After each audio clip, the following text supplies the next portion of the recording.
Hi guys, my name is Junior Anthony Azuga. We have a special guest with us, DJ Mbenga, time NBA champion with the Lakers. He also played for the Warriors, the Hornets, and Mavericks. Welcome to Ghana, DJ. Thank you. Thank you. Yeah, my name is D.J Mbenga. I was born in Africa, Congolese, but grew up a little bit in Europe, in Belgium. I got Belgian nationality, but I still feel like I'm African, and I feel like Ghana. This is home. I feel it's good. I'm happy to be here. Okay, so first off, tell us why you are in Ghana. I'm here because for the first time, this big project with Future of NBA, Future African Foundation, partner with the First Lady.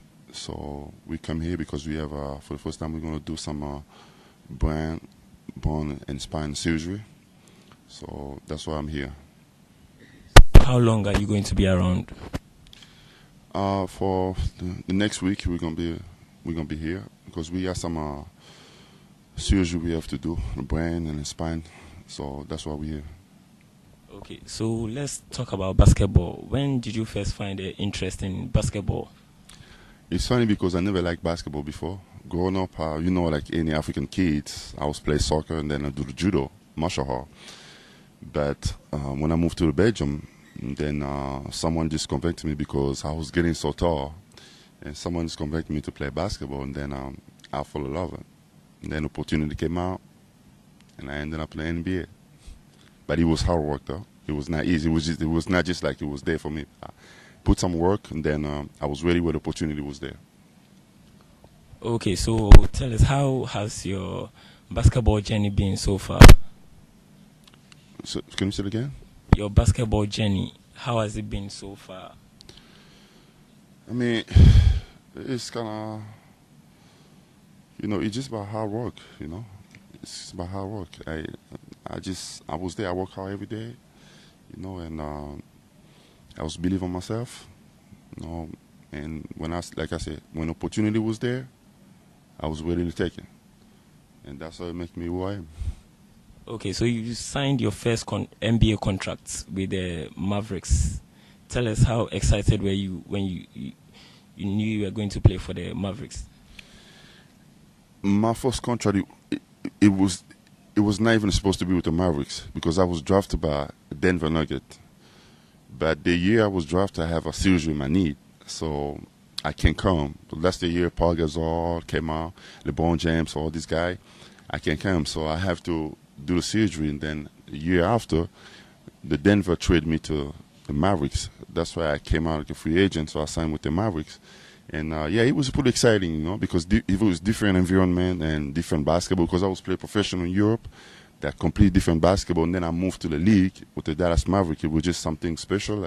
I have to change my game. I have to change everything. I have to recognize because basketball is not just a regular sport. It's a team sport, and it's allow you to be more responsible, to know what you do on the court, and it just make me be a man who I am today. Okay, so you moved on to the Warriors and then to the Lakers, where you won your NBA championship 2 times, 2009 and 2010. Share that experience with me. Mbenga still looking for a career high. DJ's got it. It had been 8, it's now 10, and he deserves it with the way he's been working. Oh, look for Carney. Inside, Williams blocked away by Mbenga. DJ gets another. He's got 4 on the night, 7 over the last 2 games.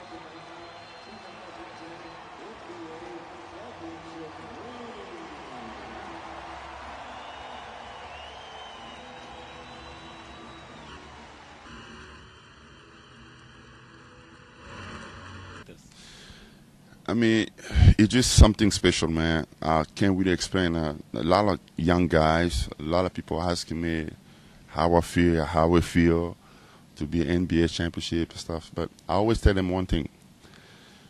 Anything you do in your life, especially as a professional sport, high level, when you're done, you have to have something so you can see every day when you look at you say, I did this. That's why I work hard for this. That's why I put my time, injury, everything. People can talk bad about you, whatever. But all that is because for this. It was really exciting because I lost the first time the final with the Mavericks, and I was suspended the final. I didn't play. And then when I moved to Golden State, I couldn't really stay over there because I didn't like really the team. Because the team, we was winning a little bit, but I didn't feel comfortable. And then I left. I went to the Lakers, and we went to the final again. We lost, and that hurt because it was the second time I'm losing on the final. And then we went the third time, we win. And then we did a back-to-back. Man, it was just so exciting. I was just blessed, because I know a lot of big-time players, big name. They ended up in their career, they don't have no ring, no championship, and that was just. It's just a blessing for me. I can share with you guys today. I can come to Africa now, show these kids, hey, I did it. If I did it, you can do it. It's not a miracle. It's just, you got to be focused, believe in yourself, and put the hard work. It's going to make it happen. Okay. So why do you think it's difficult for basketball players in Africa to make it to the NBA? Here's the thing. It's difficult because people don't understand. A lot of guys that come in Africa, they're selling those kids a dream. Like, you tall, you can play in the NBA. It's not work like that. It's not work like that. They have a lot. When I moved to the States, first time, I see a lot of guys tall like me, strong like me, better than me. But one thing I didn't realize, they don't even play basketball. Or they play basketball, they don't make the NBA. They play on the street. But the good thing in America is you have to go to the school. You can't just come from the street and go to the NBA. You have to start high school. High school, you make a college. College, then you get drafted to go to NBA. If you're lucky like I was, or like some other European guy, if you play at a high level in Europe, you have a potential, and then they can draft you from there. You can come to the state and play basketball. One thing we don't have here, we don't have all the gym, everything we need. People get here need the shoes, just like I was. Like, we need anything here because I believe like Africa have a potential because now we talk about every year we have like a 5-6 guy get drafted from Africa, and then a high level they play in a high level. All we need, all these guys, if you look at them, even if you look at before me and after me, we have the same thing in common. We always start basketball late.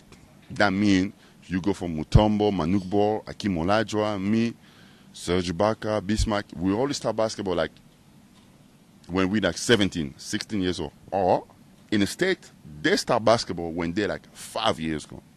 And if you look at our game, all of us is same thing. We defend the player. We can't really score a lot because we learn the basketball. They just use us for the potential we have because we're strong enough, we have athletic. They use us. But can you imagine if you start when we're young, like 5 years old? That's why it's so important for Africa. Kids need to start playing basketball like when they're young. It's not just a basketball. Every sport, soccer. When you're young, on the street here, we grow up here, we play soccer outside. But we don't realize it's part of the practice. It's part of the learning process. And then when we get older, the team on the street, on the neighborhood, they find you, they give you opportunity to play a little team. That's also a process. That's how basketball need to be. Now, can you imagine if now we have a gym, we have those kids have everything. They have like opportunity to practice with a good coach. They understand exactly what those guys need to learn as a fundamental when they're young. So when they get close by 10, 15 years old, they're potential professional NBA player. All they need is to go to the school over there and get drafted, or go to Europe and get drafted. But they have to be in an environment they only learn about basketball. That's even why we came out with this program. That's one I'm here too, as well. Junior NBA. Now we start teaching them when they're young.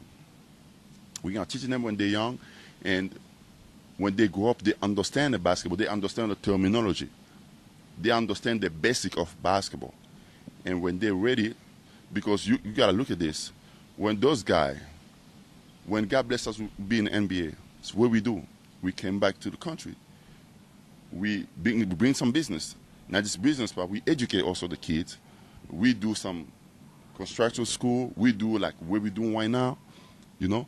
It's just because we was in a position to play in a high level. That's why Africa don't just have a potential like mining, or like we say they got oil, they got diamond. No, we have a human resource we can use as a sport, and they can bring also contribute in the economy in the country. Okay, so what is very important in basketball for you? What would you advise the young players that want to play in the NBA at a very high level? What do you advise? My advice is simple. Being a professional athlete, not just the NBA or soccer, any because you make a lot of money, you are there, everybody knows it. But if you broke your legs, it's done. And the career is short. Education is very important, because if you're a doctor, it's for life. If you're an engineer, for life.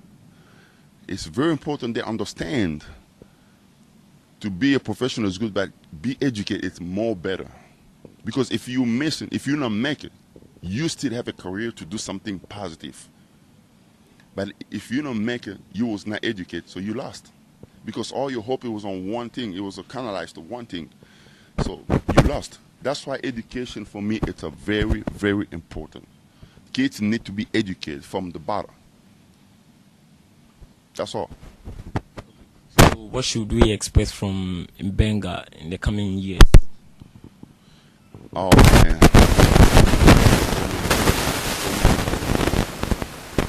I believe there's so many stuff to do. I believe there's so many hope to give to these kids, but tell them the truth. They have to be educated. And for them to be educated, they gotta have everything they need. They have to have a better school, they gotta have a better environment, and everything is work together, you know. For my next vision for this next year coming out is just to continue to talk to them, is continue to give them the hope, continue to be there for them when they need me, especially on the sport area, because that's my area. So educate them, talk to them, tell them where they need to know, not selling them the dream, but telling them they can dream is possible, but you have to put effort, you have to work on it. When opportunity is there, then you gotta take it.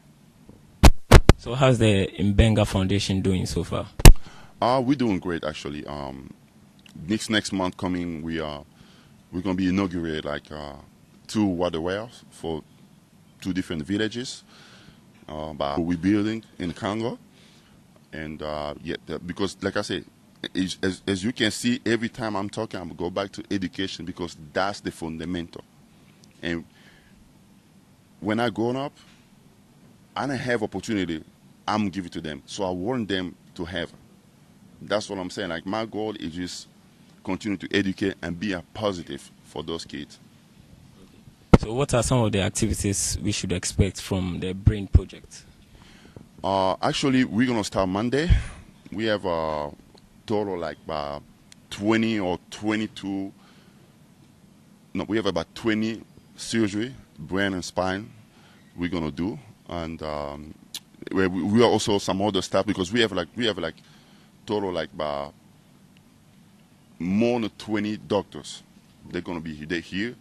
And we do all different stuff, not just the brain and spine, but we do all different stuff, you know, just like I said, trying to help, fixing people they need it, give them hope. That's all we're here. And with contribution with the First Lady, and I think we're going to do better. We're going to do a good job, and I'm excited. Thank you very much for talking with us, and I hope the project you're about to undertake goes very well. Thank you. Thank you very much, guys.